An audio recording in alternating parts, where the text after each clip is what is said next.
Unsure of your dream? Study abroad destination? Clear your doubts. Videsh Consult. Call 9676502888. Namaste, నేను Kavitha. Welcome to I dream social spotlight with కవిత.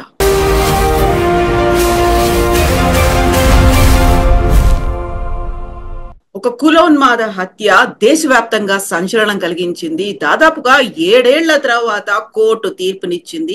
ఒకరికి ఉరిశిక్షని, మిగతా 6గురికి యావజ్జీవ కారాగార శిక్షని విధించింది.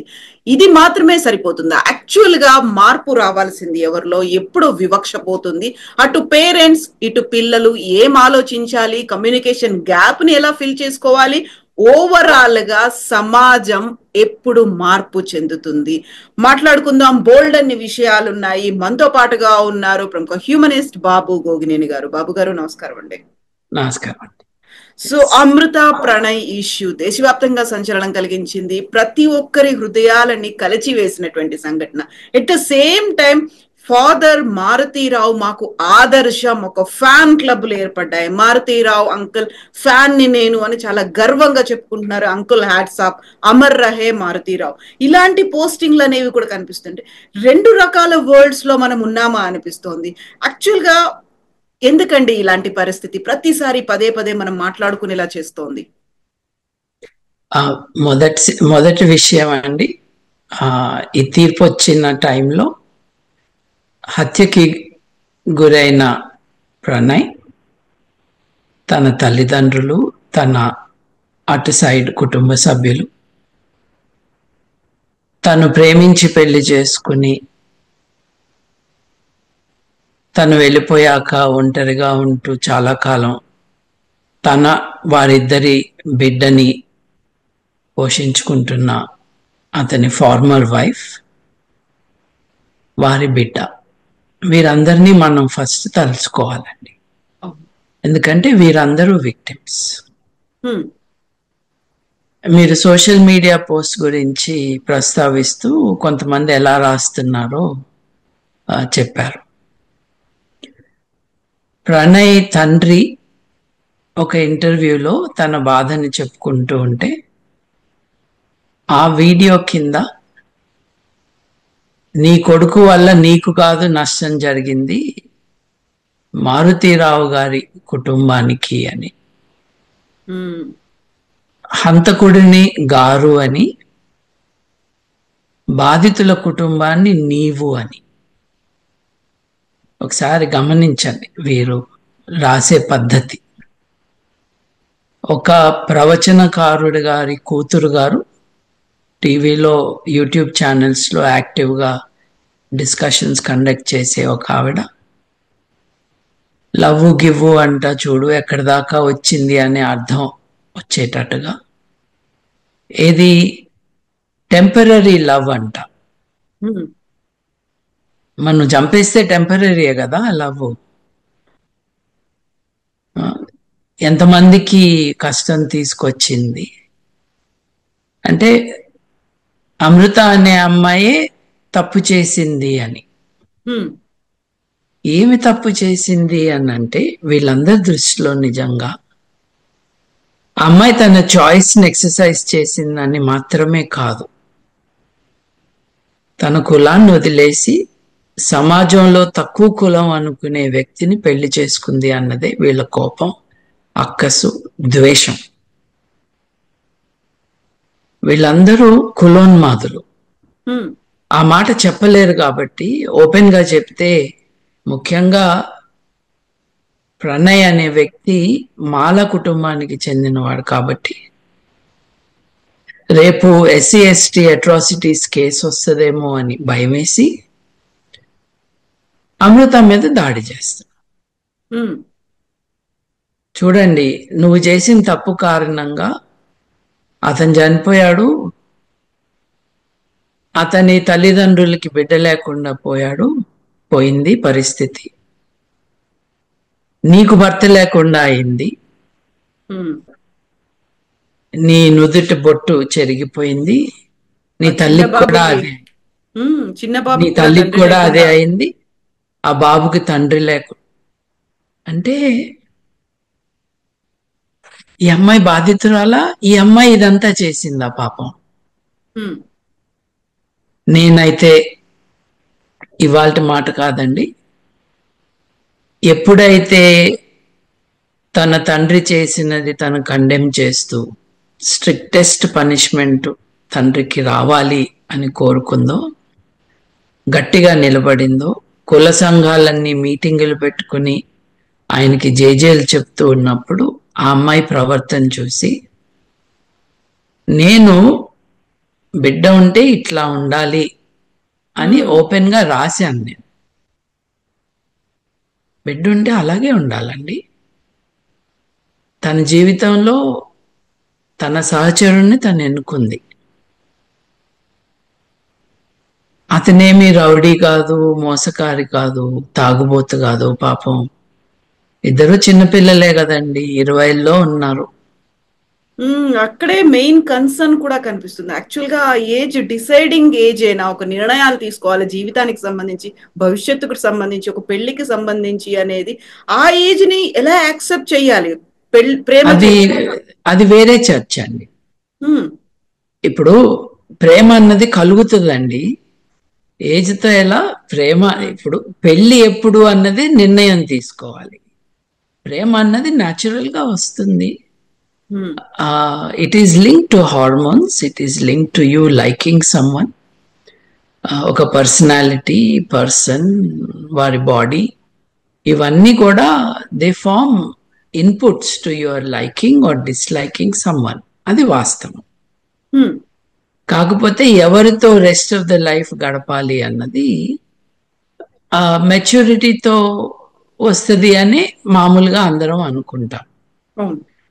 కానీ ప్రధానమంత్రి, రాష్ట్రపతి ఎవరు ఉండాలి అని నిర్ణయించే ఎలక్షన్లలో ఓటు వేయటానికి వచ్చే ఏజ్ తర్వాతనే కదా పెళ్లికి అర్హత ఏజ్. అంటే దేశానికి నాయకులు ఎవరో నిర్ణయించవచ్చు, కానీ తన జీవిత భాగస్వామిని నిర్ణయించడానికి మాత్రం ఆ ఏజ్ సరిపోదా? తప్పులు జరుగుతాయి, ఒప్పులు జరుగుతాయి. వీళ్ళిద్దరి పెళ్లిలో ఇబ్బంది ఏమొచ్చింది? బయట వాళ్ళు చంపేశారు కదా పాపం. ఆ కుర్రాడిని చంపిన కారణంగా ఆ మ్యారేజ్ అంతమైంది. వాళ్ళిద్దరి మధ్య మనస్పర్ధలు కాదు. ఆమె కడుపులో వారి బిడ్డ ప్రాణం పోసుకుని ఉండగా చంపేశారు. సో బాధితులు ఎవరు, బాధితురాలు ఎవరు అన్నది మర్చిపోయి ఈ కులోన్మాదులంతా కూడా కులానికి వ్యతిరేకంగా, కులం యొక్క కట్టుబాట్లకి, ఆ నిచ్చెన మెట్ల సమాజంలో నిచ్చెన ఎక్కటానికి కురవాడు ప్రయత్నం చేశాడు అని ద్వేషంతో మాట్లాడుతున్నారు. అది we have to recognise the larger problem. వాళ్ళు బాగానే ఉన్నారండి, వాళ్ళు చక్కగా ఉన్నారు జంట. వాళ్ళు వీడియోస్ రిలీజ్ చేశారు. ఆ వీడియోస్ చూసి ఆ హంతకుడు తండ్రికి కోపం వచ్చిందంట. ఎవరినైతే గారు గారు అని అందరూ సంబోధిస్తున్నారో, ఎవరైతే ఐఎస్ఐ ఏజెంట్లని ఎంగేజ్ చేసి తన అల్లుడిని చంపించాడో, ఎవరైతే సుపారీ కాంట్రాక్ట్ కిల్లింగ్ చేయించాడో అతన్ని గారు అని సంబోధించటం, అతన్ని చనిపోయినప్పుడు, అతను ఆత్మహత్య చేసుకున్నప్పుడు, అంకుల్ మీరు అమర్ రహే, తండ్రి ఎలా ఉండాలో మీరు చూపించారు, మీరు సింహం. ఇది మనకి ఏం చెప్తుందంటే, ఒక alarming snapshot of society మనకిస్తుంది. కొంతమంది చచ్చిపోయాడు కానీ పోతూ పోతూ అమ్మాయిని కూడా చంపేస్తే పోయేది. ఆ టైంలో అండి ప్రణయ్ చనిపోయిన తర్వాత తను క్యారీయింగ్, తన కోసమే హాస్పిటల్కి వెళ్ళారు అనుకున్నప్పుడు కూడా వినిపించినటువంటి ఇంకొక దుర్మార్గమైనటువంటి సజెషన్, వాదన అనుకోవాలో, అబోర్షన్ చేయించుకుంటే అయిపోతుంది కదా. ఆ తండ్రి అడిగింది అదే. తండ్రి మీద ఎట్లా అయితే హత్యా నేరం మోపారో, ఆ హత్యని ఎనేబుల్ చేసే సాంస్కృతిక వాతావరణం, ఇంక్లూడింగ్ నేను ఇప్పుడు చెప్పిన ఒక మాజీ ప్రవచనకారుడి కూతురు దగ్గర నుండి, టీవీ యూట్యూబ్ ఛానల్స్ లో ప్రోగ్రాములు చేసే ఆమె దగ్గర నుండి, ఈ మారుతీరావు ఫ్యాన్స్ అసోసియేషన్ వారు ఎవరైతే ఉన్నారో వారందరిపైన కూడా ఎస్సీ ఎస్టీ అట్రాసిటీస్ కేసు పెట్టాలి, పెట్టచ్చు కూడా. ప్రణయ్ యొక్క తల్లిదండ్రులు పూనుకుని ఆ పని చేయాలి. వాళ్ళు ఎంత అమృతాన్ని అన్నా కూడా వాళ్ళు ఎవరిని అంటున్నారో చాలా క్లియర్గా తెలుస్తుంది. ఇది తెలివి అనుకుంటున్నారు వాళ్ళు. కానీ ఈ నేరంలో భాగస్వామ్యం ఏది ఆ కల్చరల్ అట్మాస్ఫియర్ క్రియేట్ చేయడంలో కులోన్మాదానికి ఒక స్ట్రాంగ్ రోల్ ఉన్నది. చనిపోయిన తర్వాత కూడా, హత్య తర్వాత కూడా అదే ద్వేషాన్ని రగిలించటం, ప్రమోట్ చేయటం, స్ప్రెడ్ చేయటంలో పాలు పంచుకున్న అందరూ, ఇన్క్లూడింగ్ జడ్జ్మెంట్ వచ్చిన తర్వాత ఇష్టం వచ్చినట్టు మాట్లాడిన వారందరికీ కూడా ఎస్సీ ఎస్టీ కేసులు అంటే ఏంటో అర్థమయ్యేటట్టు చేయాలండి. ఎందుకంటే హత్యని ప్రోత్సహిస్తున్న వాళ్ళు ఇంకొకళ్ళని కూడా చంపితే బాగుంటుంది కదా అనేవాళ్ళు, వాళ్ళు నేరస్తులండి. వాళ్ళు నేరస్తులు. రేపు ఎల్లుండి ఇంకొక ఇటువంటి హత్య జరిగినప్పుడు దాన్ని నార్మలైజ్ చేసి చంపటమే అసలు సమస్య లేదు అక్కడ, కానీ చంపటమే పరిష్కారం అనుకునే వాళ్ళకి తగిన బుద్ధి చెప్పకపోతే ఇది ఇంకా వైడ్ స్ప్రెడ్ అవుతుంది. మీరు క్రితంసారి నాతో మాట్లాడించినప్పుడు నేను మీకు స్టాటిస్టిక్స్ ఇచ్చాను. నిజంగా ఇది జరుగుతున్నది పాకిస్తాన్లో, మిడిల్ ఈస్టర్న్ కంట్రీస్లో చాలా ఎక్కువగా జరుగుతూ ఉంది. భారతదేశంలో జరగట్లేదని కాదు, కానీ ఎపిడమిక్ ప్రపోర్షన్స్లో లేదు. But it is a matter of time అండి. చంపటం తప్పు కాదు. కులం యొక్క లిమిట్స్, కులం ఇంపోజ్ చేస్తున్న లిమిట్స్ని అతిక్రమించి పెళ్లి చేసుకుంటే వాటిలో ఆ జంటలో లోవర్ కాస్ట్ అని వాళ్ళు అంటున్న వారిని హత్య చేయాలని ఆ భావన, ఆ ఉద్దేశం నార్మలైజ్ చేస్తూ ఉన్నప్పుడు తక్షణం చర్యలు తీసుకోకపోతే ఇది చాలా వైడ్గా యాక్సెప్టబిలిటీ వచ్చే స్టేజ్కి వెళ్తుంది. ఆ తర్వాత ఇటువంటి హత్యలు ఇంకా ఎక్కువ అవుతాయి. ఇప్పుడు ప్రణయ్ హత్య తర్వాత చాలా హత్యలు జరిగినాయి కదా, ఇటీవల కూడా జరిగింది. దేన్నైతే వారు పరువు హత్యలు అంటున్నారు, వాటికి కారణం నేను అనుకోవటం కులానికి వ్యతిరేకంగా ఒకప్పుడు ఉండే ఉద్యమాలు చచ్చుబడిపోవటం. అంతేకాకుండా రాజకీయ నాయకులు ఇప్పుడు కులాలని ప్రమోట్ చేసుకుంటూ కులాలని సామాజిక నేరంగా పరిగణించకుండా అది ఒక సామాజిక వర్గంగా పరిగణిస్తూ వారిని ఓటు బ్యాంక్స్గా మలుచుకుంటున్నారు చూడండి, అది కారణం. దీంట్లో తిలాపాపం తలా పిడికడు అన్నట్టుగా దీంట్లో అందరికీ భాగస్వామ్యం ఉందండి. కులంలోనే పెళ్లిళ్ళు చేసుకోవాలి, అదే పెళ్లి చేసుకునే పద్ధతి, ఇంకో రకంగా చేసుకోకూడదు అని ఒక సోషల్ ఇన్సెస్ట్, సామాజిక శాస్త్రంలో, సోషియాలజీలో దాన్ని సోషల్ ఇన్సెస్ట్ అంటారు. అటువంటిది ప్రమోట్ చేయటం, పిల్లలు ఓటు వేసే హక్కు ఉన్న పిల్లలే. దేశంలో రాజకీయ నాయకుల్లో ఎవరు ప్రధానమంత్రినో రాష్ట్రపతినో అయ్యే ఎలక్షన్లలో పాలు పంచుకునే వయసు రీత్యా అర్హత పొందిన వారే. తమ జీవిత భాగస్వామిని ఎంచుకోనివ్వకపోవటం అన్నది వారి ప్రాథమిక హక్కులకే భంగం కలిగించేది. నేను క్రితంసారి మీకు ఇంటర్వ్యూలో సుప్రీంకోర్టు జడ్జిలు ఎటువంటి తీర్పుని వెలువడించారో కూడా చెప్పాను. నేను రేరెస్ట్ ఆఫ్ రేర్ కేసెస్గా ప్రతి so called honour killing, there is no honour in killing, but ప్రతి పరువు హత్యలో భాగస్వామ్యం ఉన్న వారందరికీ కూడా మరణశిక్షనే విధించాలి అని భారతదేశ సుప్రీంకోర్టు జడ్జిమెంట్. వాటన్నిటినీ ధిక్కరిస్తూ ఇవాళ ఇష్టం వచ్చినట్టు మాట్లాడుతున్న వాళ్ళని కంటెంప్ట్ ఆఫ్ కోర్టు కింద కూడా వాళ్ళని అదుపులోకి తీసుకోవాలి. హత్య ఆల్ రైట్ అంటము, హత్య కాకపోతే ఇంకేం చేస్తారు అనుకుంటున్నావు అని అడగటము, ధైర్యంగా సొంత పేర్లతో రాయటము, ఇది అనానిమస్ గా కాదు, దొంగ ఐడెంటిటీస్ కాదు. It is giving us a snapshot of a society which is rapidly going downhill. దీన్ని ఆపాలండి, దీన్ని గట్టిగా ఆపాలి. దానికి ఉద్యమించటానికి సమాజం పట్ల ఒక దృక్పథం ఉన్న ఆధునికులు చర్యలు తీసుకోవాలి. సో ఇక్కడ కేవలం కులం మాత్రమే కాకుండా ఆర్థికంగా రిచ్ గా వాళ్ళు ఉన్నారు, అలాంటి వాళ్ళని కావాలని వీళ్ళు పడేస్తున్నారు.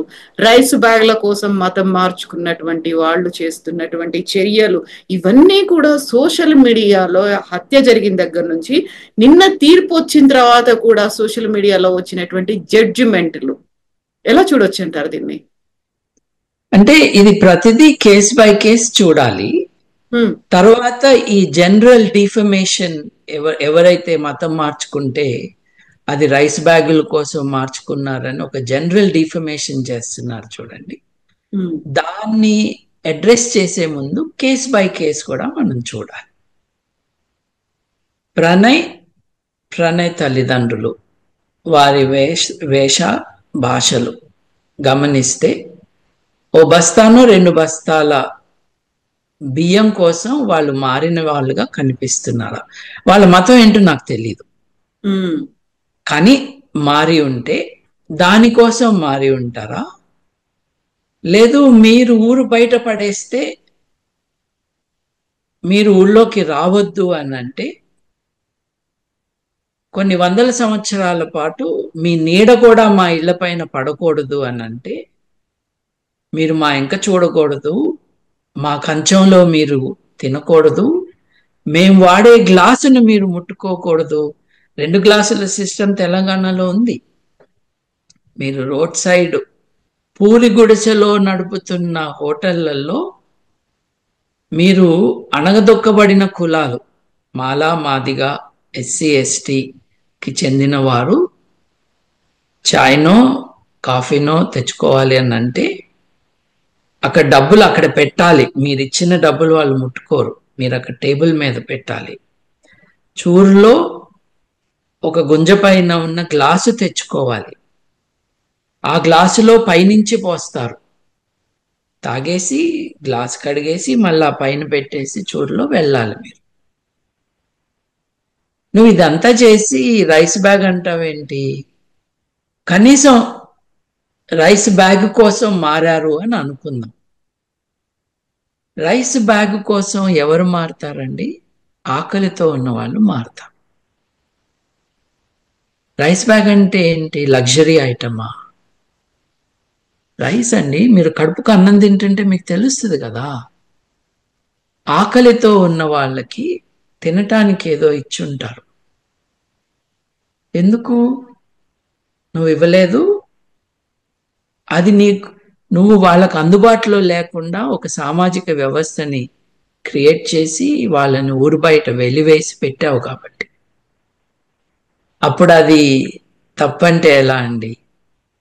నిజంగా అది జరిగి ఉంటే, లేదు అది జరుగుతున్న ఏ ఎగ్జాంపుల్ తీసుకున్నా వివక్షని, ఇది ఎక్స్ట్రీమ్ వివక్షని ఇంప్లిమెంట్ చేస్తూ ఊళ్ళో ఎవరితోనూ ఉండకుండా చేసి ఊరు బయటకి తరిమేసిన వాళ్ళు మతం మారితే నువ్వు మనిషివే కాదు అని వెలివేసిన వ్యక్తి మతం మారితే నీకెందుకు బాధ కలుగుతుంది? అసలు నువ్వు నా వాడు కాదనే కదా నువ్వు వెలివేసింది. తర్వాత పంపటం ఏంటి? ఇది మొదటిది. మీరు రెండోది డబ్బు కోసం చేశారు. దేశవ్యాప్తంగా లవ్ జిహాద్ అని, లేకపోతే డబ్బు కోసం పెళ్లిళ్ళు చేసుకుంటున్నారని చెప్తున్నారండి. ఒక విషయం, భారతదేశం అంతా ఉన్న ఒక సామాజిక రుగ్మత కట్నం తీసుకోవటం కదండి. అగ్రవర్ణాలలో లేదా, అంటే అగ్రవర్ణాలని వారు అంటున్న డామినెంట్ కాస్ట్ లో కట్నం లేదా?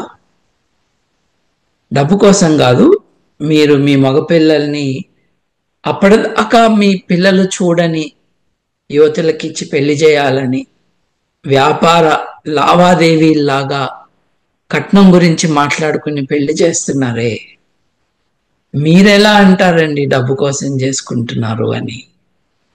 రెండో విషయం, డబ్బు కోసం చేసుకుని ఉంటే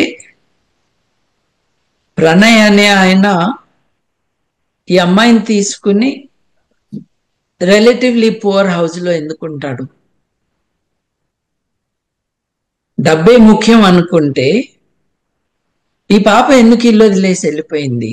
ఆ అబ్బాయితో ఉండటానికి, ఆ అబ్బాయి తల్లిదండ్రులతో ఉండటానికి. ఇక్కడ డబ్బు ఎక్కడొచ్చిందండి? లేదు, డబ్బు లేదు. నిజానికి ప్రేమనే కనిపిస్తుంది దీంట్లో.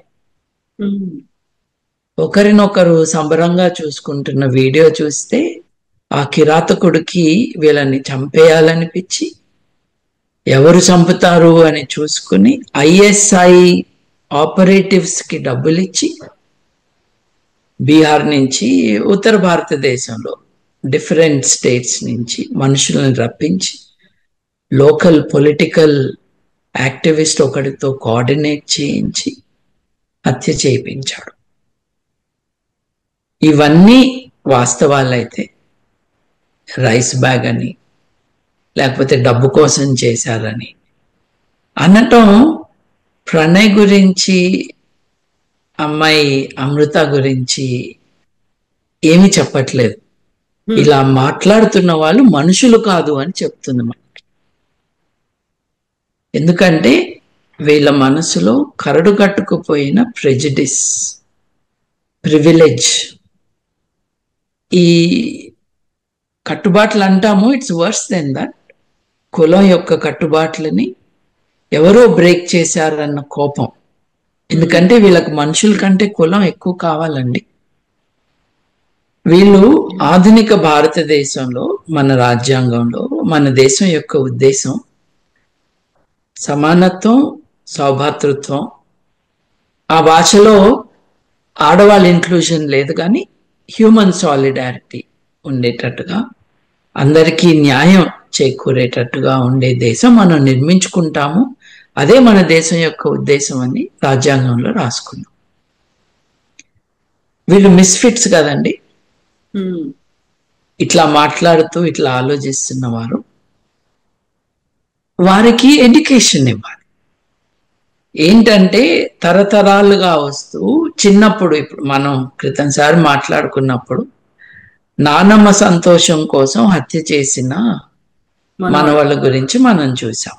సొంత అక్క భర్తని. రైట్. అంటే దాని అర్థం ఏంటి?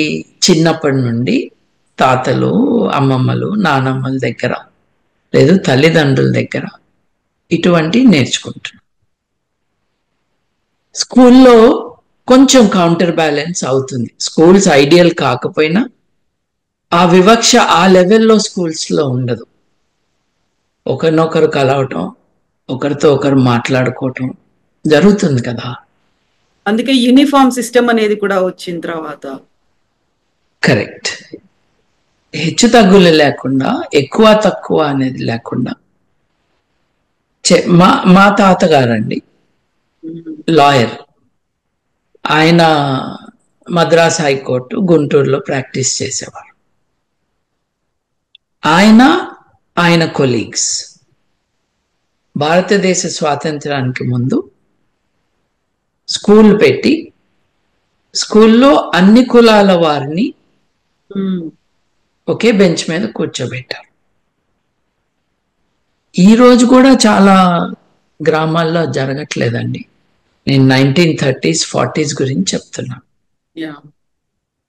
అంటే ఒక 100 years ఎఫర్ట్ చేస్తే కూడా ఇంకా ఇబ్బందులు ఉంటాయి. కానీ వారు చేసిన ప్రయత్నం వారి జీవిత కాలంలో వారు రీజనబుల్ సక్సెస్ చూశారు. ఎంతో మంది ఆయన పేరు వాళ్ళ బిడ్డలకు పెట్టుకున్నారు. బికాజ్ మా నాన్నగారు ఆయన పేరు నాకు పెట్టినట్టుగా. బికాజ్ సమాజంలో మార్పు తీసుకొచ్చిన కొంతమంది పట్ల వారు ఒక రికగ్నిషన్, ఇది గ్రాటిట్యూడ్ అనొచ్చు, but more than that it is a recognition. అలా లేదు కదా ఇవాళ కులం పేర్లు తగిలించుకోవటమే పరువు అనుకుంటున్నారు కదా. సో స్వరాజ్యం వచ్చాక మారింది పరిస్థితి. రాజకీయము, కులము, మతము కలిసిపోయిన కారణంగా ఈ నెగటివ్ టెండెన్సీస్ మనకు కనిపిస్తా ఉన్నాయి. బాబు గారు, మీరు ఇప్పుడు ఒక మాట అన్నారు, ఎడ్యుకేట్ చేయాల్సినటువంటి అవసరం ఉంది. నెగటివ్ టెండెన్సీస్ అనుకున్నప్పుడు ఈ మధ్య కాలంలో కనిపిస్తున్నటువంటి సరికొత్త ట్రెండ్ అనేది మోరల్ పోలీసింగ్ అనేది. అమృత ప్రణయ్కి సంబంధించి, ప్రణయ్ చనిపోయిన తర్వాత, బాబు పుట్టిన తర్వాత అమృత తనకంటూ ఒక ఇంట్రెస్ట్ ఉంది, దాన్ని డెవలప్ చేసుకుంది, ఒక యూట్యూబ్ ఛానల్ డెవలప్ చేసుకుంది, తాను రెగ్యులర్ గా ఏ యాక్టివిటీస్ చేస్తోంది అనేది కూడా ప్రతి దాంట్లో చూపిస్తున్నారు. పర్టికులర్ గా ఈ మధ్య కాలంలో తను వేసుకుంటున్నటువంటి డ్రెస్సుల గురించి కావచ్చు, తను చేస్తున్న పనుల గురించి కావచ్చు, తను ఎంజాయ్ చేస్తుంది, వెకేషన్స్ స్పెండ్ చేస్తుంది. దీంతో పాటుగా కరెక్ట్ గా జడ్జిమెంట్ వచ్చిన తర్వాత ఎంతలా అబ్జర్వ్ చేస్తున్నారంటే ఆ అమ్మాయిని, అమృత ప్రణయ్ అనే పేరు తీసేసింది, ఇప్పుడు అమృత వర్షిణి అని పెట్టుకుంది అనేది సోషల్ మీడియాలో రన్ అవడమే కాదు, డిజిటల్ ప్లాట్ఫామ్స్ అన్నిట్లలో కూడా, కొన్ని న్యూస్ ఛానల్స్ లో కూడా దాన్ని హైలైట్ చేసి చూపించడం. నిన్న తీర్పు వచ్చిన తర్వాత అమృత ఎక్కడ వెళ్ళిపోయింది, కనిపించట్లేదు, ఫోన్ స్విచ్ ఆఫ్ చేసుకుంది, సో డిటాచ్ అయిపోయిందా, తీర్పు రాగానే ఇంక వదిలేసిందా, ఆ స్టేజ్ దాకా వెళ్ళి మాట్లాడే పరిస్థితి. నిజంగా మీరు అన్నట్టుగా ఒక ఎడ్యుకేషన్ సరిపోతుందంటారా దీనికి? కరెక్ట్ ఎడ్యుకేషన్ అంటే ఈ టైప్ ఆఫ్ బిహేవియర్ మనకు ఉండదు కదండి. నేను బై ఎడ్యుకేషన్ 2-3 ఫార్ములాస్ 5-6 ఎక్కాలు నేర్చుకోవటం కాదు కదా. నేను అనేది విద్య, మాట, మన్నన ఇవన్నీ కూడా నేర్పించటం స్కూల్లో టీచర్లు, ఇంట్లో తల్లిదండ్రులు చెప్పటం అన్నది చాలా ముఖ్యం. ఒక multi cultural society, multi layered society, వివక్ష బాగా ఉన్న సమాజం, దీంట్లో మనం మనుషులుగా మన బాధ్యతని ఎలా నిర్వర్తించాలి, మనం ఏమి నేర్చుకుంటే కరెక్ట్గా మనం బిహేవ్ చేయగలుగుతాము అన్నది would be the essence of education. ఎందుకంటే ఈ ఫార్ములాస్ బుక్ చదివినా వస్తాయి కదా, కానీ ఈ ప్రవర్తన, వీరి వర్తన ఎలా ఉండాలి అన్నది నేర్పించే సమాజానికి వాళ్ళు they are fit for society అన్న స్టేజ్కి తీసుకురావటానికి స్కూల్ వ్యవస్థ కావాలండి, విద్యా వ్యవస్థ కావాలండి, ఆధునిక విలువలు నేర్పించాలండి. ఇకపోతే మీరు అన్నారు చూడండి, సోషల్ మీడియాలో కామెంట్స్ చేస్తూ ఉన్నారు, వీరు మోరల్ పోలీసింగ్ చేస్తున్నారు.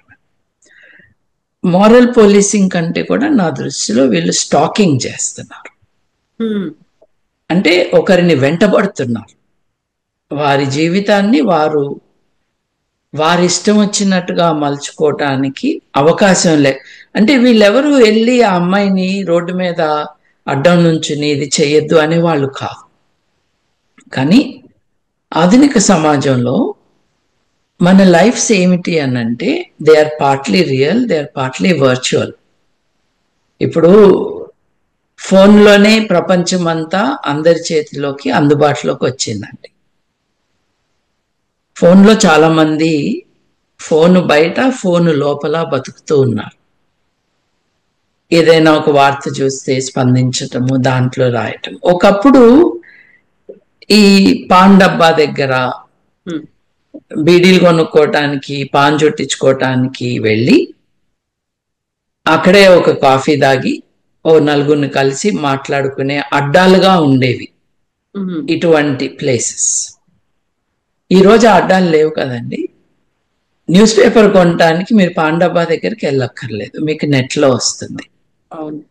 మీరు సోషలైజ్ అవ్వటానికి సోషల్ మీడియాని వాడుతున్నారు. నిజానికి అది యాంటీ సోషల్ మీడియా మోస్ట్లీ, కానీ దాన్నే వాడుతున్నారు. కొత్తగా అడ్డా ఏదైతే క్రియేట్ అయిందో అది వర్చువల్ అడ్డా అండి. చాలా మంది దాంట్లో బతుకుతున్నారు. వారి భావాలు, వారి వికారాలు అన్నీ కూడా అక్కడే ఎక్స్ప్రెస్ చేసుకుంటున్నారు.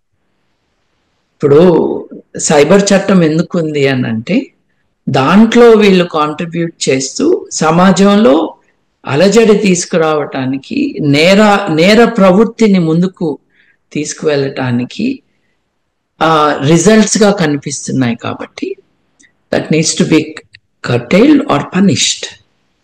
సో మీరు అన్నారు కదా, ఈ అమ్మాయి తన బిడ్డతో ఆడుకుంటుంది, చూడు చూడు బొట్టు పెట్టుకుంది, విధవ కదా, చూడు నవ్వుతుంది, ఇంకా ఏడవాలి కదా అని మాట్లాడే ఈ పర్వర్జన్ ఏదైతే ఉందో, ఈ మానసిక రోగులు ఎవరైతే ఉన్నారో వాళ్ళందరినీ మనం కంట్రోల్ చేయలేమండి. రెండోది, ఐ హోప్ అమృత అవన్నీ చూడరు అని. ఇప్పుడు ఆకతాయిలు, మానసిక రోగులు, ఇష్టం వచ్చినట్టు మాట్లాడేవారు, వీరందరూ తమ పైత్యాన్ని బయట పెట్టుకుంటుండంటే నా గురించి వేరే వారు ఏమనుకుంటున్నారు అన్న కుతూహలం లేదు, సంబరం విక్టిమ్స్కి ఉండదు కదండి. పాపం ఆవిడ విక్టిమ్ దీని అంతటికి. ఇప్పుడు నా పర్సనల్ హ్యాబిట్ అండి, నేను టీవీలో మాట్లాడినా, ఇట్లా డిస్కషన్లో పాల్గొన్నా, ఆ డిస్కషన్ కింద కామెంట్స్ వచ్చేవి నేను చాలా చాలా రేర్గా చూస్తాను. నాకు అవసరం లేదు. ఎందుకు అవసరం లేదనంటే, నాతో చర్చ చేసే వాళ్ళు స్టూడియోలో నాతో మాట్లాడారు కదా, లేదు ఒక యాంకర్ గారు నాతో మాట్లాడించారు కదా, నా సంభాషణ అక్కడే. దాని కింద బూతులు తిట్టడానికో, లేకపోతే వన్ లైన్లో నువ్వు తప్పు చెప్తున్నావనో నువ్వు ఒప్పు చెప్తున్నావనో వచ్చిన వారు ఆ సంభాషణలో భాగం కాదు. నేను రాజకీయ పార్టీ నడపట్లేదు కదా, నా వెనక ఎంతమంది ఉన్నారో నాకు అవసరం లేదు. నా భావం నేను చెప్తున్నాను అంతే. బాబు గారు, ఇక్కడ ఇంకొక అబ్జర్వేషన్, ఇప్పుడు నడుస్తున్నటువంటి ఒక ట్రెండ్ అని కనుక చూసినట్టయితే, నిన్న తీర్పు వచ్చిన తర్వాత ఒక 6 కుటుంబాల లెక్క చెప్తున్నారు. అక్కడ అమృత, ప్రణయ్ వాళ్ళ ఫ్యామిలీ చెప్తున్నారు, మారుతిరావు గారు ఆత్మహత్య అంటే మొత్తంగా 8-9 ఫ్యామిలీలు ఎఫెక్ట్ అయ్యేలా చేసింది అనేది ఒక రకంగా ఆమెను తిట్టడమే కాదు, శాపాలు పెడుతున్నటువంటి పరిస్థితి కనిపించింది. నిన్నది కోర్టు ఆవరణలో చూసాం.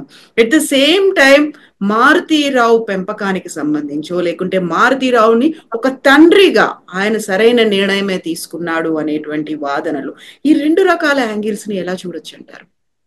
ఎలా అండి, మన క్రిమినల్ లా చట్టం నేరాలని నిర్ణయించే క్రిమినల్ లా ఏదైతే ఉందో దాని ఆధారంగానే చూడాలి ఇవి. ఇప్పుడు నేరాన్ని ప్రోత్సహిస్తూ బాధితులనే దాడి చేస్తూ ఉన్న వారిని క్షమించకూడదు. 6 కుటుంబాలు 9 కుటుంబాలు, నువ్వు హత్య చేయకపోతే అసలు ఎవరికి ఏమీ అయ్యేది కాదు కదా. నువ్వు హత్య చేయిస్తే అది ₹1,00,00,000 ఇచ్చి, లేదు ₹1,00,00,000కి బేరం మాట్లాడుకుని నువ్వు చేసిన కారణంగా కదా ఇదంతా అయింది. ఇప్పుడు ఆత్మహత్య చేసుకున్నా, బతికి ఉన్నా, ఆ హత్యకి కారకులు ఎవరు, దాని ఇన్స్టిగేటర్స్ ఎవరు, దాని ఫైనాన్సియర్ ఎవరు, కాంట్రాక్ట్ కిల్లర్స్ని తీసుకొచ్చింది ఎవరు, ఆ వ్యక్తిని కదా మీరు ఐడెంటిఫై చేసి దీని అంతటికీ కారణం ఆ వ్యక్తి అని అనాల్సింది. ఇప్పుడు నువ్వు ఆత్మహత్య చేసుకున్నావు, నీ భార్య నుదుటి మీద బొట్టు చెరిగిపోయింది, దానికి కారణం నీ కూతురు. నువ్వు ఆత్మహత్య చేసుకోకపోతే నీ భార్య విధవరాలు అయ్యేది కాదు. నువ్వు హత్య చేయించకపోతే నీ కూతురు విధవరాలు అయ్యేది కాదు. నీ మనవడు తండ్రి లేకుండా ఉండేవాడు కాదు. నువ్వు ఎవరిని చంపావో ఆ కుటుంబంలో ఆ అబ్బాయి తల్లిదండ్రులకి జీవితకాల క్షోభ ఉండకుండా ఉండేది. ఇది కదా మాట్లాడాల్సింది. ఆదర్శవంతమైనటువంటి తండ్రి మారుతీరావు, ఈ స్టేట్మెంట్స్ ఎట్లా చూస్తారు మీరు? ఏం చెప్తారు? ఎట్లా మారుతీరావు రోగినో దీన్ని సపోర్ట్ చేసే వాళ్ళు కూడా మానసిక రోగులే. అతను పెద్ద నేరస్తుడైతే వీళ్ళు చిన్న నేరస్తులు. ఎందుకంటే వీళ్ళు ఎవరికి ఫైనాన్స్ చేయలేదు, కత్తి చేతిలో పట్టుకోలేదు. అతను చేతికి రక్తం అంటకుండా డబ్బులున్నాయి కాబట్టి ఎవరికో డబ్బులు ఇచ్చి చేయించాడు. దారుణమైన నేరం చేయించాడు. ఎటువంటి నేరం అంటే మరణశిక్ష విధించింది కోర్టు ఈ దేశ చట్ట ప్రకారం. అంతటి నేరం చేశాడు. అతన్ని గొప్పవాడు అని అంటే ఒక టెర్రరిస్ట్ని గొప్పవాడని గుడి కడతాను అంటే ఎట్లా ఉంటుందో, కాశ్మీర్లో హత్యలు చేస్తున్న వాళ్ళకి సపోర్టుగా ర్యాలీలు తీస్తున్నప్పుడు వారిపైన ఎటువంటి చర్యలు తీసుకుంటా ఉంటుందో భారతదేశ ప్రభుత్వం, అలాగే వీళ్ళపైన కూడా తీసుకోవాలి. పిల్ల ప్రేమ కథ అనుకున్నప్పుడు అమృత ప్రణయ్లది, అక్కడ తండ్రి ప్రేమను కూడా చూడాల్సినటువంటి అవసరం ఉంది కదా. చిన్నప్పటి నుంచి పెంచారు, పెద్ద చేశారు, వాళ్ళకి కావలసినవన్నీ చేశారు, వాళ్ళ మీదే ఆశలు పెట్టుకున్నారు, భవిష్యత్ అంతా వాళ్లే అనుకున్నారు. ఆ టైంలో అక్కడ పెంచినటువంటి తల్లిదండ్రుల్లో లేకుంటే ఆ కుటుంబానో కాదని ఇంకొకరి దగ్గరికి వెళ్తున్నారు. తండ్రి ప్రేమను ఎందుకు అర్థం చేసుకోలేకపోతున్నారు? ఆయన పడ్డ మానసిక ఆవేదన ఉంటుంది, ఒక సంఘర్షణ అనేది ఉంటుంది, దాన్ని ఎందుకు పట్టించుకోవట్లేదు అనే ప్రశ్న వస్తుందండి. అంటే ప్రేమ అంటే ఏంటో అర్థం కానప్పుడు ఇటువంటివన్నీ వస్తూ ఉంటాయి. మన బిడ్డలు మన ఆస్తిగా, మన బిడ్డలు మన కేర్లో ఉన్న చిన్నప్పుడు లిటిల్ హ్యూమన్ బీయింగ్స్. వారు పెరుగుతున్న కొద్దీ వారి పర్సనాలిటీ వాళ్ళు డెవలప్ చేసుకుంటారు. ఆ పర్సనాలిటీని షేప్ చేయటమే తల్లిదండ్రులుగా మన బాధ్యత. వారికి మంచి చెడు విచక్షణ నేర్పించడం, నిజం అబద్ధం ఎలా తేల్చుకోవాలో చెప్పటం. ఇప్పుడు స్కూల్లో పద్యాలు నోటుకొచ్చేటట్టు నేర్పించటాలు, ఫార్ములాస్ నేర్పించటాలు, పొద్దున్న 4ంటికి నిద్ర లేపి స్పోర్ట్స్ కూడా లేకుండా రాత్రి 10 వరకు పాఠాలు చెప్పించి ఐఐటిలోకి పంపించటాలు పేరెంటింగ్లో భాగం కాదు. పేరెంటింగ్లో భాగం పిల్లలకి మంచి విలువలు వచ్చేటట్టుగా చేయటం. ఆ పాప ఏం చేసిందండి? ఆ పాప ఎవరినో ప్రేమించిందండి. ప్రేమ అన్నది చెడ్డది కాదు కదా. ఓకే, ఆ పార్ట్నర్ కరెక్ట్ కాదు, ఇంకో పార్ట్నర్ కరెక్ట్ అని తల్లిదండ్రులు భావించవచ్చు. భావించటంలో తప్పులేదు. ఎందుకంటే పిల్లల్ని స్కూల్కి పంపిస్తారు, రోజు పిల్లలతో సంభాషించి వాళ్ళ ఎక్స్పీరియన్సెస్ ఏంటి, ఎలా ఉంటే బాగుంటుంది, ఎలా ఉండకపోవటం కరెక్ట్, వారి చాయిసెస్ ఏంటి అని తల్లిదండ్రులు are a part of that choice and decision making. 10వ తరగతికి ముందే తమ కూతురు ఎవరినో లవ్ చేస్తున్నాను అంటే obviously it is under age love. దానికి అర్థం హత్య కాదు చేయాల్సింది. దానికి అర్థం you talk to the person, you educate the person, you educate the other person. మీకు ఒకటి చెప్తాను. గాంధీ గారు వైశ్యుడు, ఆయన కులాన్ని వదిలేశారు కానీ వర్ణం కరెక్టే అని చెప్పారు ఆయన. గాంధీ గారు ఆశ్రమంలో, మళ్ళీ గుర్తు చేస్తున్నాను, మారుతీరావు లాగానే ఆయన కూడా వైశ్య కుటుంబంలో పెరిగారు. ఆయన తండ్రి చాలా ధనవంతుడు, పోర్బందర్ రాజ్యానికి ఆయన ప్రధానమంత్రి. గాంధీ గారి ఆశ్రమంలో గాంధీ గారి అబ్బాయి, అదే ఆశ్రమంలో బ్రాహ్మణుడైన భారతదేశానికి ప్రప్రథమ ఆఖరి భారతీయ గవర్నర్ జనరల్ అయిన రాజగోపాలాచారి కూతురు. ఇద్దరు ఒకరినొకరు అక్కడ చూసుకున్నారు. దేవదాస్ గాంధీ, గాంధీ గారు అబ్బాయి పేరు. వీరిద్దరూ మాకు ప్రేమ కలిగింది, మేము పెళ్లి చేసుకుంటాము అన్నారు. గాంధీ గారు చట్ మన కులం వేరు వాళ్ళ కులం వేరు అని అనలేదు, రాజగోపాలాచారి అనలేదు. గాంధీ గారు ఏమన్నారంటే మీది ఇన్ఫాచ్యుయేషన్ అయి ఉండొచ్చు, ఒక 5 ఏళ్ళు ఆగండి అన్నారు. వాళ్ళు నిజంగా 5 ఏళ్ళు ఆగి తల్లిదండ్రుల అంటే రాజగోపాలాచారి భార్య ఎప్పుడో చనిపోయింది, తండ్రి గాంధీ గారి ఆశీస్సులు, రాజాజీ గాంధీ గారి ఆశీస్సులతోనే వాళ్ళు పెళ్లి చేసుకున్నారు. దెర్ ఈస్ అన్ ఇన్పుట్, తప్పకుండా తల్లిదండ్రులకి ఇన్పుట్ ఉండాలి ఈ చాయిసెస్ లో. అది ఇంపోజిషన్ కాదు, తామే నేరస్తులుగా మారే రోల్ తీసుకోకూడదు. ఓకే, కోపం వచ్చింది, నువ్వు మా మాట వినట్లేదు, దీని కారణంగా నువ్వే జీవితంలో ముందు ముందు కష్టాలకి లోనవుతావు, అది మాకు ఇష్టం లేదు కాబట్టి నీ కోసం మేము వద్దంటున్నాము, మా కోసం వద్దనట్లేదు, నీ కోసం వద్దంటున్నాం, నీ ఫ్యూచర్ పాడవుతుందని అంటున్నాం. చూడు, నువ్వు చదువుకున్నావు, ఆ వ్యక్తి చదువుకోలేదు, నువ్వు రేపు ఉద్యోగానికి వెళ్తావు, ఆ వ్యక్తికి ఉద్యోగం ఉండదు, మీ ఇద్దరి మధ్యన ఈ గ్యాప్ ఏదైతే ఉందో అది చాలా కష్టం అవుతుంది. ఎందుకంటే ఫ్రెండ్స్ గా ఉండటం వేరు, marriage and establishing a family and having children is a different.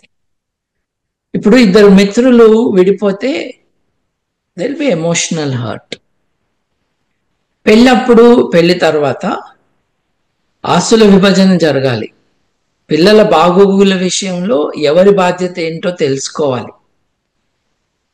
అంటే మ్యారేజ్ అన్న ఇన్స్టిట్యూషన్లోకి మీరు ఎంటర్ అవుతున్నప్పుడు not only love but other things also come in. ఈ అదర్ థింగ్స్ అన్నవి ఒక్కొక్కసారి లవ్ ని డ్యామేజ్ కూడా చేస్తాయి.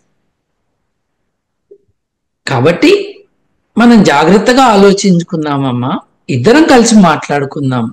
ఇప్పుడు అబ్బాయి గాని అమ్మాయి గాని ఇద్దరిలో ఎవరు శత్రువులు కాదు, మనం కలిసి let us discuss and decide అని చేసి ఉండొచ్చు కదా, అలా చెయ్యాలి కదా. పిల్లలు ఎందుకు తప్పు చేయరండి, చేస్తారు. మీరేం చేశారు, మీ పిల్లలకి జ్ఞానం రావాలి, విచక్షణ రావాలి అని పెంచి స్కూలుకు పంపించి విద్య నేర్పించి సమాజం కోసం రెడీ చేశారు. ఆ నేర్చుకున్న రిలేటివ్ మెచ్యూరిటీతోనే వారు ఒక నిర్ణయం తీసుకుంటున్నారు. అది తప్పు కాకుండా చూసే బాధ్యత తల్లిదండ్రులకు ఉంటుంది. అని హత్యలు చేసే వరకు, లేకపోతే వెలివేయటం వరకు, అసలు నీకు ఆస్తినే ఇవ్వం పో అని పనిష్ చేస్తామనే వరకు రావటం అన్నది ఆశ్చర్యం. ఇప్పుడు ప్రేమ లేని కారణంగా పిల్లల్ని కంట్రోల్ చేస్తున్నా. ప్రేమ ఉన్న వాళ్ళు తమ బిడ్డల్ని అపురూపంగా చూసుకుంటారు, తప్పులు చేయకుండా హెల్ప్ చేసే ప్రయత్నం చేస్తారు. ప్రేమ అంటే అదే కదా, ఒక బాధ్యత. ఎగ్జాక్ట్లీ. ఇప్పుడు ప్రేమ లేని కారణంగా కంట్రోల్ చేస్తున్నారు అనుకున్నప్పుడు అమృత ప్రణయ్ ఇష్యూ సంబంధించి ప్రణయ్ హత్య తర్వాత ఎన్నైతే కథనాలు వచ్చాయో, డాక్యుమెంటరీలు కూడా అన్నీ వచ్చాయి. యాక్చువల్ గా what is good, what is bad అనేది, పిల్ల ప్రేమ, సైకాలజీలు, సమాజం, వివక్ష, వీటన్నిటి గురించి కూడా మాట్లాడుకునేటువంటి ఒక పెద్ద చర్చ జరిగినప్పుడు సినిమాలు కూడా వచ్చాయి. తండ్రికి సంబంధించినటువంటి ప్రేమను చూడాలి అనేది అక్కడ ఒక రకమైనటువంటి క్లియర్ డివిజన్ లాగా కనిపిస్తుంది. ఎస్, వీళ్ళు తప్పు, ఇది కరెక్ట్, ఈయన చేసిందే కరెక్ట్ అనేటువంటి వాదనలు, దానికి సంబంధించి కొన్ని ఎవిడెన్సెస్ ని, సైకాలజీని, సమాజాన్ని అంతా చూపించి అక్కడ ప్రేమని, ఏ ప్రేమను చూడాలి, ఈ పిల్ల ప్రేమను చూడాలా, తండ్రి ప్రేమను చూడాలా, ఈ రకమైనటువంటి చర్చ యాక్చువల్ గా ఏం జరగాలి? ప్రాబ్లం ఎక్కడొచ్చిందంటే అండి, దాన్ని ప్రేమ అనటంలో వచ్చింది ప్రాబ్లం. ఇప్పుడు చాలా మంది సినిమా వాళ్ళు, మీరు డాక్యుమెంటరీస్ అన్నారు, సినిమానే తీశారుగా, మర్డర్ సినిమా. చాలా మంది డిస్కషన్ ని వారి తెలివి తక్కువతనం కారణంగా లేదు వారి బుద్ధి లేనితనం కారణంగా, లేదు బాధ్యత లేని కారణంగా మారుతిరావు చూపించింది ప్రేమ అన్నారు. మీరు రెండింటినీ ప్రేమ అన్నాక ఈ డిస్కషన్ సాధ్యమైంది. It's un unnatural discussion, it's a wrong discussion. ఎందుకైంది? నువ్వు దాన్ని ప్రేమ అన్నావు కాబట్టి, నీకు బుద్ధి లేదు కాబట్టి. తండ్రి ప్రేమ అని ఎలా అంటావు? నీ కూతురికి భర్త లేకుండా చేశావు, rarest of rare crimes commit చేయటానికి ఫైనాన్స్ చేశావు, ఫైనల్ గా నీ భార్యకి భర్త లేకుండా నువ్వు చచ్చిపోయావు. ఇది ప్రేమనా? ఇది ప్రేమ అన్న వాళ్ళ ఇళ్లలో ఎలా బతుకుతున్నారు మగవాళ్ళు, ఆడవాళ్ళు, పిల్లలు అని ఒకసారి చూసుకుంటే ఈ రోగుల నుండి వాళ్ళకి రక్షణ కల్పించాలి. ఇది ఎలా ప్రేమ? కసబ్ భారతదేశం మీద ప్రేమతో దాడి చేశాడండి. ఇంగ్లీష్ వాళ్ళు భారతదేశం మీదకి వచ్చింది ప్రేమతోనండి. ఔరంగజేబు దక్కన్ మీదకి వచ్చింది దక్కన్ మీద ప్రేమతోనండి. నేరానికి మీరు ఒక పూత పూసి మీ సినిమా కోసమో మీ నాన్ సెన్స్ చెప్పటానికో, లేకపోతే ఒక అణగదొక్కబడిన కులం వాడు వచ్చి మేము పై కులాలంటున్న వాళ్ళని పెళ్లి చేసుకున్నాడన్న కోపం రగిలిపోతూ ఉన్న కారణంగా ఇలా మాట్లాడుతున్నా. డెఫినెట్లీ అది ఉందండి. ఇది కుల హత్య, కుల అహంకార హత్య. అది కనపడకుండా చేయటానికి ఇవన్నీ మాట్లాడారు. చూడండి, కోవిడ్ టైంలో చిలిపిగా ఇదొక వ్యాక్సిన్ డిస్కషన్ అని, ఆడెవడో కెమికల్ ఇంజనీర్ అని, ఈ కొబ్బరి నూనె అమ్ముకునే వాడిని ఒకరిని తీసుకొచ్చి డిస్కషన్ని ఇంకొక డైరెక్షన్లోకి మలచడానికి చాలా మంది ఇర్రెస్పాన్సిబుల్ గా బిహేవ్ చేశారు విత్ నో కాన్సిక్వెన్సెస్. పచ్చడి అమ్ముకునే వాడికి 100 కోట్ల రూపాయల ఆదాయం వచ్చేటట్టు చేశారు రాజకీయ నాయకులు. అంటే ఒక ఉపద్రవంలో చేపలు పట్టడానికి దిగుతున్నారు వీళ్ళు. దీంతో నేను ఏదో ఒకటి చేయొచ్చు అని. వాళ్ళు దీన్ని ప్రేమ అంటుంటే మనం దాని గురించి చర్చ ఏంటండి? ఎలా ప్రేమ? ప్రేమ అంటే ఏంటి? నీ పిల్లల్ని నువ్వు ఆస్తి అనుకోవటం ప్రేమనా? నీ పిల్లల్ని కాపాడటం ప్రేమనా? కాపాడటం అంటే బంధించటం కాదు. వారితో మాట్లాడి వారికి నేర్పించి, ఒక్కోసారి ఇన్ని చేసినా కూడా పిల్లలు. అండ్ ఇంకొకటి, మీరు చట్టంతో వాదించట్లేదుగా. మీరు టీవీ ఛానల్లో మాట్లాడుకుంటున్నారు. చట్టం చాలా క్లియర్గా ఉంది కదా, సుప్రీంకోర్టు జడ్జిమెంట్ చాలా క్లియర్గా ఉంది కదా. నువ్వు చేసిన పరువు హత్య రేరెస్ట్ ఆఫ్ రేర్ క్రైమ్స్, దీనికి మ్యాండేటరీ డెత్ పెనల్టీ ఉండాలి అని జస్టిస్ మార్కండే కట్జు గారు చెప్పారు. చెప్పడం అంటే తీర్పు ఇచ్చారు. తీర్పు ఇవ్వటమే కాదు, ప్రతి ప్రతి డీజీపీకి, ప్రతి పోలీస్ స్టేషన్కి, ప్రతి కోర్టుకి ఆర్డర్ వెళ్ళాలి అని తీర్పులో భాగంగా ఇచ్చారు. అంటే ఈ దేశంలో సుప్రీంకోర్టు ఆజ్ఞలు, తీర్పులు కూడా చట్టమే. చట్టమే. హత్య నేరం. హత్య చేసిన వాడికి ప్రేమ ఉందంటావేంటి? బుద్ధి లేనోడా? అవన్నీ కూడా మోసుకెళ్తూ సినిమాల కోసం వాడుకునేవారు ఒక సామాజిక నేరంలో భాగస్తులు.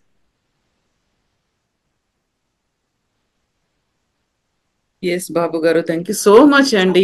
మళ్ళీ ఒక కంక్లూడింగ్ పాయింట్ చెప్పుకోవాలి అంటే ఇలాంటివి జరగకుండా ఉండాలి. ఉరి సరైందే, కాకపోతే ఇంతకు మించినటువంటి చర్యలు తీసుకోవాల్సినటువంటి అవసరం ఉంది. ఇంకోసారి జరగకుండా చూడాలి. ఇలాంటివన్నీ వినిపిస్తూనే ఉంటాయి.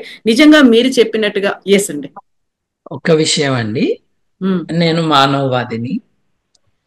నేను మానవ హక్కుల గురించి ఆలోచన అందరము చేయాలి అనేవాడిని. ఆధునిక పద్ధతులలోనే శిక్షలు ఉండాలి అని నమ్మేవాడిని. ప్రపంచంలో మెజారిటీ దేశాల్లో ఇవాళ మరణ శిక్ష అమలులో లేదు.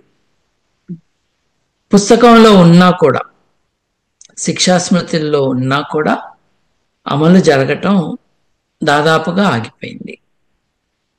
మరణశిక్ష గురించి కూడా ఆలోచించాలి. శిక్ష పడాలన్న దాంట్లో ఎటువంటి అనుమానం లేదు. అత్యంత కఠినమైన శిక్ష పడాలన్న దాంట్లో కూడా అనుమానం లేదు. లైఫ్ సెంటెన్స్ మీన్స్ లైఫ్ అని ఇప్పుడు కాస్త గట్టిగా మాట్లాడుతూ ఉన్నారు. కొన్ని సెంటెన్సెస్ కి డెత్ పెనల్టీ మ్యాండేటరీగా ఇవ్వాలి అని అంటున్నారు.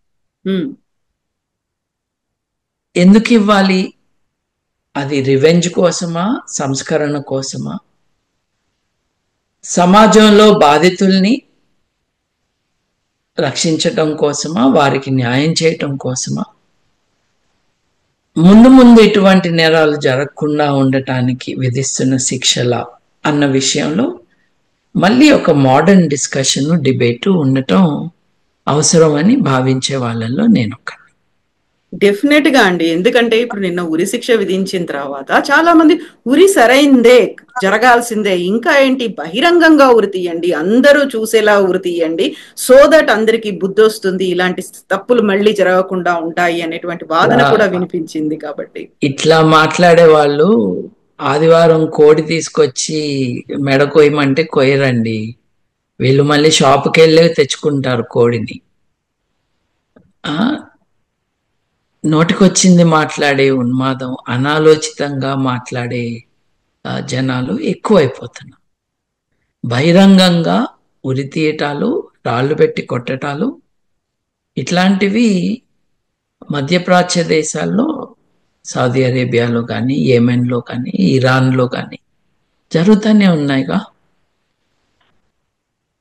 క్రికెట్ మ్యాచ్లు చూసి తరించే మీకు బహిరంగంగా ఒక మనిషిని చంపుతుంటే చూసేటటువంటి హృదయం, మనసు, ధైర్యం ఉంటుందండి. నోటికొచ్చిన మాటలు అనాలోచితంగా మాట్లాడటం. బహిరంగంగా పెడితే టికెట్ కొనుక్కుని వస్తావా? బుద్ధి లేనోడా. శిక్ష పడాలి అంటాం వరకు కరెక్ట్. ఎటువంటి శిక్ష అన్నది మానసిక శాస్త్రవేత్తలు, న్యాయ కోవిదులు, పోలీసు వ్యవస్థ, వీరందరూ కలిసి విద్యా వ్యవస్థలో ఏది ఎడ్యుకేటింగ్ ద పీపుల్ యాక్టివిటీస్లో ఉన్నవారు వీరందరినీ ఇన్వాల్వ్ చేసి కరెక్ట్ శిక్ష ఏంటి అన్నది నిర్ణయించుకోవాలి. మన దేశంలో ఆల్రెడీ నిర్ణయం అయింది. నేను అనేది ఏంటంటే దాన్ని కూడా ఆలోచించుకోవచ్చు. ఎందుకంటే నేనేమంటున్నాను, ఇట్లా మాట్లాడే వాళ్ళందరూ కూడా నేరస్తులే అంటున్నాను. వాళ్ళని ఉరిదీయమంటలేదు నేను. వాళ్ళకి బుద్ధి చెప్పాలి అంట. ఎందుకంటే శిక్షలు సమాజాన్ని సేఫర్గా ఉండేటట్టుగా, బెటర్గా ఉండేటట్టుగా మార్చడానికి ఉపయోగించుకోవాలి, ప్రతీకారానికి కాదు. అందుకనే మధ్యప్రాచ్య దేశాల్లో బాధితుల కుటుంబాలు బ్లడ్ మనీ అని తీసుకుని, డబ్బు తీసుకుని వదిలేయమంట. మన దేశంలో కామన్ లాలో అది జరగదు. ఎందుకంటే నేరం రాజ్యానికి వ్యతిరేకంగా జరుగుతుంది. బాధితులు నిర్ణయించరు ఎటువంటి శిక్ష ఉండాలి అని. అంటే డీపర్సనలైజ్